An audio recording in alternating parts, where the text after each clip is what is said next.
Hello friends, welcome to Marathi प्रोग्रामर.in. तर last लेक्चरमध्ये आपण पाहिलं की इंट्रोडक्शन टू C++. ठीक आहे.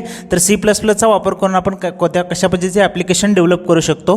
ठीक आहे. तर ते आपण लास्ट लेक्चरमध्ये पाहिलं होतं किंवा C++चं इंट्रोडक्शन काय आहे, ऑब्जेक्ट ओरिएंटेड प्रोग्रामिंग काय असतं हे आपण लास्ट लेक्चरमध्ये पाहिलं होतं. ह्या लेक्चरमध्ये आपण पाहणार आहे की C लँग्वेज आणि C++ लँग्वेज ह्या दोन लँग्वेजमध्ये डिफरन्स काय आहे, जेणेकरून आपल्याला कळेल की आपण C लँग्वेजमध्ये काय शिकलो आणि C++ लँग्वेजमध्ये काय शिकतोय. म्हणजे नवीन अशा कोणत्या गोष्टी आहेत C++मध्ये की ज्या आपल्याला एखादं ॲप्लिकेशन डेव्हलप करण्यासाठी हेल्प करतात. ठीक आहे. तर वन बाय वन फीचर्स बघूया. सीमध्ये तुम्हाला सांगितलं होतं की तुम्हाला सी जी लँग्वेज आहे ती BCPL आणि B हे लँग्वेजवरून बनवली आणि C++ जे आहे ती C लँग्वेजवरून बनवले.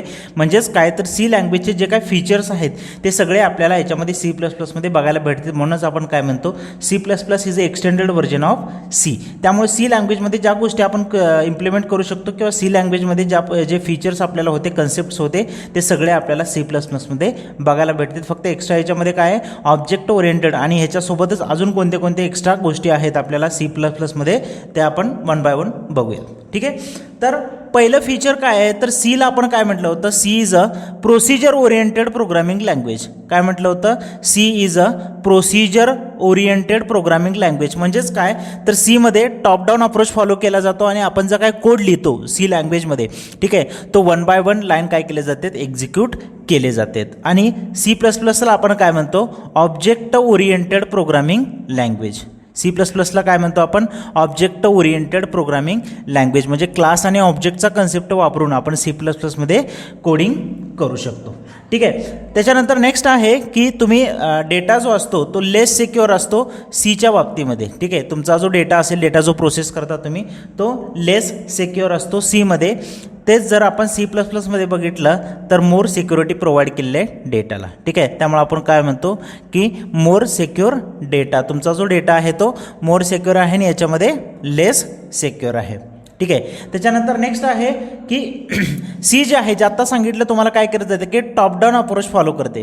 काय करते, टॉप डाऊन अप्रोच फॉलो करते. म्हणजेच काय तर आपण ज्यावेळेस एखादा सीमध्ये कोड लिहितो त्यावेळेस टॉप टू बॉटम एक्झिक्यूट होतो लाईन बाय लाईन. ठीक आहे. आणि त्याच ठिकाणी जर आपण C++चं एक्झाम्पल बघितलं तर C++ काय करतोय, तर बॉटम अप अप्रोच फॉलो करते. काय करते, बॉटम अप अप्रोच. तर याच्यामध्ये आपण काय करू शकतो, C++मध्ये आपल्याला जो कोड वाटतो तो आपण ऑब्जेक्टच्या फॉर्ममध्ये क्लासचा कन्सेप्ट यूज करून त्याचा ऑब्जेक्ट वगैरे क्रिएट करून आपण आपल्याला हवा तसं आपण काय करू शकतो, आपला जो कोड आहे तो आपण काय करू शकतो, एक्झिक्यूट करू शकतो. C प्रोग्रामिंगमध्ये तुम्हाला मी प्रॅक्टिकली दाखवलं होतं की Cचे जे काही कन्सेप्ट आहेत, ठीक आहे, तर ते कसे टॉप डाऊन अप्रोच फॉलो करतात. ठीक आहे. आणि जर ऑब्जेक्ट ओरिएंटेडच्या याच्यामध्ये बघितलं C++मध्ये तर त्यांनी काय करतात, बॉटम अप अप्रोच फॉलो करतात. म्हणजे एखादी मेथड वगैरे जर सीमध्ये डिक्लेअर केली असेल वरती कुठंतरी, ठीक आहे, तर ती ज्यावेळेस एक्झिक्युशन चालू असतं त्यावेळेस तिथं ती काय केले जाते, बघितले जाते की ती मेथड वगैरे त्याच्यामध्ये डिक्लेअर केली आहे का, त्याची डेफिनेशन लिहिली आहे का. ठीक आहे. तर आणि त्यानंतर ज्यावेळेस आपण कॉल देतो त्यावेळेस त्याला समजतं की त्याच्यामध्ये जे काही एखादे मेथड्स असेल किंवा एखादं फंक्शन असेल तर तिथं डिक्लेअर केलं आहे किंवा डिफाईन केलं आणि ते एक्झिक्यूट केलं जातं. तसं C++मध्ये आपण काय करतो की ज्यावेळेस आपण एक्झिक्यूट करेल त्यावेळेस त्याला काय करतो, कॉल दिला जातो. प्रत्येक वेळेस जो कोड रीड केला जातो जसं सीमध्ये केलं जातं तसं C++मध्ये केलं जात नाही. म्हणून आपण काय म्हणतो, C++ला बॉटम अप अप्रोच फॉलो केला जातो. ठीक आहे. तर नेक्स्ट आहे, सीमध्ये तुम्हाला रेफरन्स व्हेरिएबलसाठी सपोर्ट करत नाही. ठीक आहे. Reference variable. आता रेफरन्स व्हेरिएबल म्हणजे काय असतं, तर रेफरन्स व्हेरिएबल म्हणजे काय, तर आपण सीमध्ये काय करतो, तर एखादा व्हेरिएबल आपण डिक्लेअर केला की त्याचा रेफरन्स आपण दुसऱ्या व्हेरिएबलला देऊन तो जो व्हेरिएबल आहे तो वापरून आपण कुठल्याही प्रकारची व्हॅल्यू प्रिंट करू शकत नाही. पण जर C++मध्ये बघितलं तर आपल्याला रेफरन्स व्हेरिएबल त्याच्यामध्ये प्रोव्हाइड करता येतो. म्हणजे एखादा जर व्हेरिएबल लिहिला असेल तर आपण त्याला ॲज अ रेफरन्स व्हेरिएबल म्हणून यूज करू शकतो. ठीक आहे. Reference variable supports. ठीक आहे. आणि याच्यामध्ये सीमध्ये reference variable does not support. ठीक आहे. तर सीमध्ये आपल्याला रेफरन्स व्हेरिएबलला सपोर्ट होत नाही आणि C++मध्ये आपण रेफरन्स व्हेरिएबल यूज करू शकतो. म्हणजे जसं की integer ampersand A is equal to, suppose काय लिहिलं की बी लिहिलं तर बी हा जो बीची जी व्हॅल्यू असेल ती बीची व्हॅल्यू रेफरन्स कशाला दिली जाईल, एला. आणि जर बीची आणि एची व्हॅल्यू प्रिंट केली तर आपल्याला सेम व्हॅल्यू बघायला भेटेल. त्यालाच आपण काय म्हणतो, रेफरन्स व्हेरिएबल. ठीक आहे. त्याच्यानंतर नेक्स्ट आहे आपल्याला सीमध्ये बघितलं तर सीमध्ये आपण काय करतो, इनपुट आणि आउटपुटसाठी काय करतो, जर आउटपुट प्रिंट करायचं असेल तर त्यासाठी प्रिंटएफ नावाचं फंक्शन वापरतो आणि जर इनपुट घ्यायचं असेल तर त्यासाठी काय वापरतो, स्कॅनएफ हे फंक्शन वापरतो. काय करतो, स्कॅनएफ हे फंक्शन वापरतो, ज्याचा वापर करून आपण काय करतो, आपल्याला जे काही इनपुट रीड करायचं आहे ते आपण करू शकतो. ठीक आहे. जर आणि C++मध्ये आपलं इनपुट आउटपुट करायचं असेल तर आउटपुट प्रिंट करायचं असेल तर आपण वापरतो सी आउट आणि जर आपल्याला इनपुट घ्यायचं असेल तर वापरतो आपण सी इन. ठीक आहे. तर सी प्रोग्रामिंगमध्ये इनपुट आउटपुटसाठी प्रिंटएफ आणि स्कॅनएफ वापरलं जातं आणि C++मध्ये इनपुट आणि आउटपुटसाठी सी इन आणि सी आउट वापरलं जातं. ठीक आहे. त्याच्यानंतर नेक्स्ट आहे की तुम्हाला सी प्रोग्रामिंगमध्ये ऑपरेटर ओव्हरलोडिंगला सपोर्ट केला जात नाही. ठीक आहे. Operator overloading not possible. ठीक आहे. जर सी प्रोग्रामिंगचं एक्झाम्पल बघितलं तर ऑपरेटर ओव्हरलोडिंग नॉट पॉसिबल आणि जर तेच आपण जर सी प्रोग्रामिंगचं बघितलं तर C++मध्ये बघितलं तर आपल्याला ऑपरेटर ओव्हरलोडिंगला सपोर्ट करते. ठीक आहे. Operator overloading is possible. Operator overloading possible. ठीक आहे. तर आपल्याला सीमध्ये ऑपरेटर ओव्हरलोडिंग करता येत नाही. C++मध्ये आपण ऑपरेटर ओव्हरलोडिंगचा कन्सेप्ट काय करू शकतो, इम्प्लिमेंट करू शकतो. त्याच्यानंतर नेक्स्ट आहे आपला जो कोड असतो सी लँग्वेजमध्ये लिहिला तो आपण कशामध्ये डिवाइड करतो, तर प्रोसिजर्स अँड मॉड्यूल्समध्ये. ठीक आहे. काय करतो आपण, आपला जो कोड आहे प्रोसिजर्स अँड मॉड्यूल्समध्ये डिवाइड करतो, म्हणजे फंक्शनचा वगैरे कन्सेप्ट वापरून आपण काय करतो, आपला जो कोड आहे तो त्याच्यामध्ये डिवाइड करतो. ठीक आहे. तेच जर आपण C++मध्ये बघितलं तर आपल्याला तिथं फंक्शन्स आणि क्लासेसचा कन्सेप्ट आहे. ठीक आहे. आपण सीमध्ये पण आहे त्याला प्रोसिजर्स म्हणतो. ठीक आहे. आणि याच्यामध्ये आपल्याला फंक्शन्स आणि क्लासेसचा कन्सेप्ट आहे. ठीक आहे. Functions and classes. आता एखादे क्लास जर आपण डिक्लेअर केला तर क्लासमध्ये आपले डेटा मेंबर्स आणि मेंबर फंक्शन्स असतात. त्याच्यामध्ये जे काय मेंबर फंक्शन असते त्याला आपण काय म्हणतो, फंक्शन्स म्हणतो. ठीक आहे. मेंबर फंक्शन्स ते काय करते तर तुमच्या क्लासची फंक्शनॅलिटी डिफाईन करायचं काम करते. तर आपल्याला C++मध्ये जो कोड आपण लिहितो तो फंक्शन्समध्ये डिवाइड करतो आणि क्लासेसमध्ये डिवाइड करतो, जेणेकरून आपल्याला एखादी फंक्शनॅलिटी परफॉर्म करायची असेल ते आपण काय करू शकतो, क्लास थ्रू करू शकतो आणि क्लासचा ऑब्जेक्ट क्रिएट करून त्याला कॉल देऊ शकतो. ठीक आहे.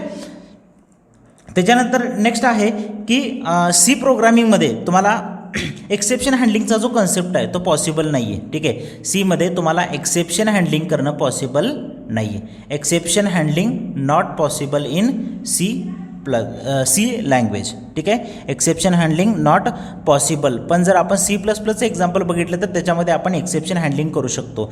तर आता एक्सेप्शन हँडलिंग म्हणजे काय, तर आपण ज्यावेळेस आपण सीचे प्रोग्राम केले होते त्यावेळेस आपल्याला कंपाईल करत असताना एरर्स वगैरे येतात. ठीक आहे. तर त्याला आपण काय म्हणतो, कंपाईल टाईम एरर्स म्हणतो. पण प्रोग्राम एक्झिक्यूट केल्यानंतर पण आपल्याला प्रोग्राममध्ये काहीतरी एरर्स वगैरे येऊ शकतात. ठीक आहे. त्याला आपण काय म्हणतो, एक्सेप्शन. ते होऊ शकतं किंवा नाही होऊ शकत हे आपल्याला माहिती नसतं. तो एरर येणार आहे का नाही येणार आहे माहिती नसतं. आपण जे काही इनपुट देतो किंवा जे रिसोर्सेस आपण प्रोग्राममध्ये यूज केले असतात त्याच्यावरती डिपेंड आहे की तो एक्सेप्शन किंवा तो एरर येईल का नाही आहे. ठीक आहे. पण ते आपल्याला सीमध्ये हँडल करणं पॉसिबल नाही आहे. ठीक आहे.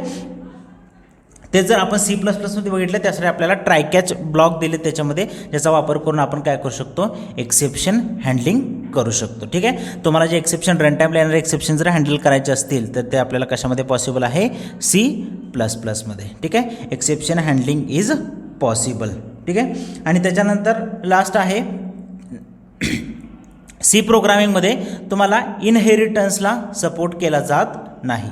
Inheritance not supported. ठीक आहे. आणि इनहेरिटन्स नॉट सपोर्टेड म्हणजे काय, तर इनहेरिटन्स म्हणजे काय असतं तुम्हाला फर्स्ट लेक्चरमध्येच मी सांगितलं होतं. इनहेरिटन्स म्हणजे काय असतं, accessing properties of one class into another class. त्याला आपण काय म्हणलं होतं, इनहेरिटन्स म्हणलं होतं.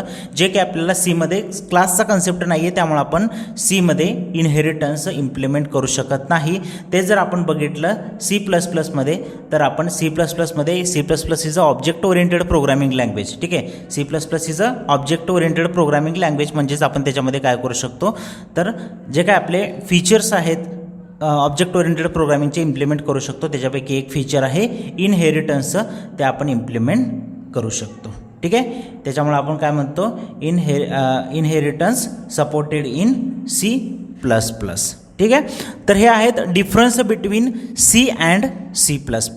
ठीक आहे, C and C plus plus. ठीक आहे, तर सीमध्ये काय आपण बघितलं, कोणते कोणते फीचर्स बघितले. C is a procedure oriented programming language, C plus plus is a object oriented programming language. ठीक आहे, त्याच्यानंतर सेकंड, डेटा जो आहे तो लेस सिक्युअर असतो सी लँग्वेजमध्ये. जर सी प्लस प्लसमध्ये बघितलं तर आपला जो डेटा असतो तो मोर सिक्युअर असतो. ठीक आहे, त्याच्यानंतर सीमध्ये काय केलं जातं, टॉप डाऊन अप्रोच फॉलो केला जातो. म्हणजेच काय, तर तुमचा जो काय कोड एक्झिक्यूट केला जातो तो टॉप डाऊन अप्रोचनी एक्झिक्यूट केला जातो. टॉप टू बॉटम कोड काय केला जातो, रीड केला जातो आणि लाईन बाय लाईन एक्झिक्यूट केला जातो. ते जर सी प्लस प्लसमध्ये बघितलं तर तुमचा बॉटम अप अप्रोच फॉलो केला जातो. म्हणजे तुम्हाला जे एखादा कोड आहे तो एनी टाईम कुणी कुठेही ॲक्सेस करून तुम्ही काय करू शकता, एक्झिक्यूट करू शकता. ठीक आहे, रेफरन्स व्हेरिएबल आहे ते आपल्याला सीमध्ये सपोर्ट करत नाही. सी प्लस प्लसमध्ये आपल्याला रेफरन्स व्हेरिएबलचा कन्सेप्ट सपोर्ट करतं. आता हा जो कन्सेप्ट आहे रेफरन्स व्हेरिएबलचा तो आपण पुढं प्रॅक्टिकली इम्प्लिमेंट करून बघणार आहे. ठीक आहे, त्याच्यानंतर नेक्स्ट आहे प्रिंटएफ आणि स्कॅनएफ फंक्शन्स आपल्याला प्रोव्हाइड केलेत सी लँग्वेजमध्ये इनपुट आउटपुट करण्यासाठी.